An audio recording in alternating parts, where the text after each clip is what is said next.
Vanessa this is her first talk in our congregation. Now, Vanessa, you've given a couple of talks before? Mm-hmm. How many have you done? One. One other one. Oh, good. So isn't this cool? We're going to hear her second one. And we're introducing Gemma Salio. Okay, this is her first time on the school, so we're very happy about that. This is really exciting. Okay, here's their theme, and it's an important one that many in the world don't understand any of this. But here we're going to have our beautiful young sisters explaining this. Here's the theme: why Christians are not required to keep the Sabbath. And they're going to explain that for us. Sister Vanessa is. The setting is sharing her belief with a schoolmate. I spoke to my mom and she helped me to find the information about the Sabbath. Oh good, I invited a friend over to play and her mom said she would have to come another day because she had to stay home for the Sabbath. I asked my friend what it was, but all she said she wasn't allowed to do anything all day. I saw you reading the Bible at recess. I thought you must know. Do you celebrate the Sabbath? No, my family does not keep to the Sabbath.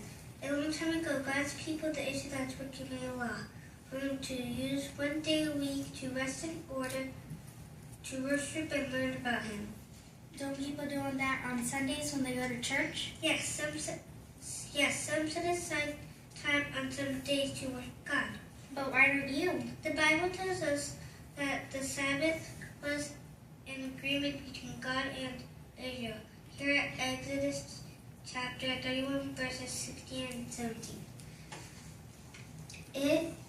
The Israelites must keep the Sabbath.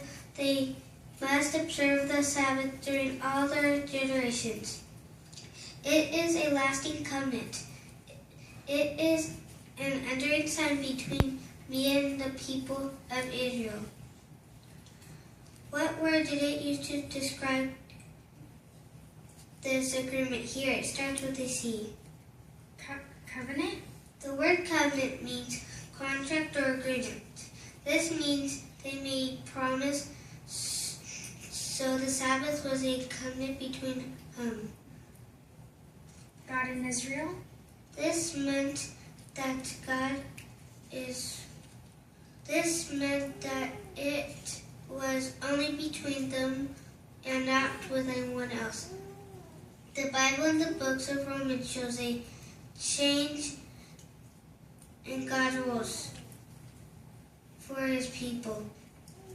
But why change? Did you know the Bible discusses that very question at Romans chapter 10, verse 4? Can you read this? Sure. Romans 10, verse 4. For Christ is the end of the law, so that everyone exercising faith may have righteousness.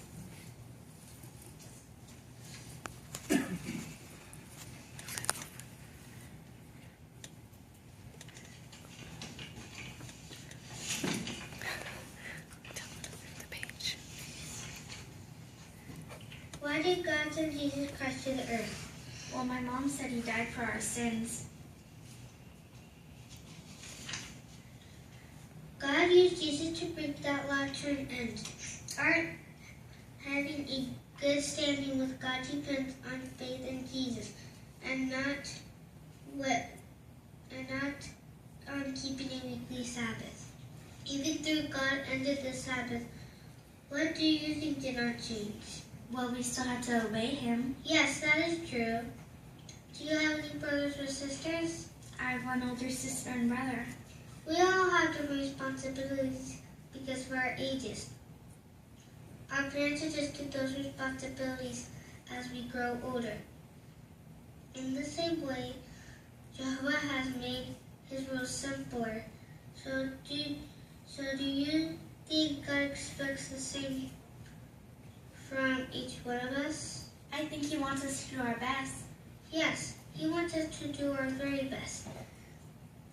The Bible clearly says that God does not expect Christians to observe a weekly Sabbath. It leaves days for worship and rest to each person. If it's okay with your family, my mom and I would love to discuss more from the Bible. Okay, I'll ask my mom.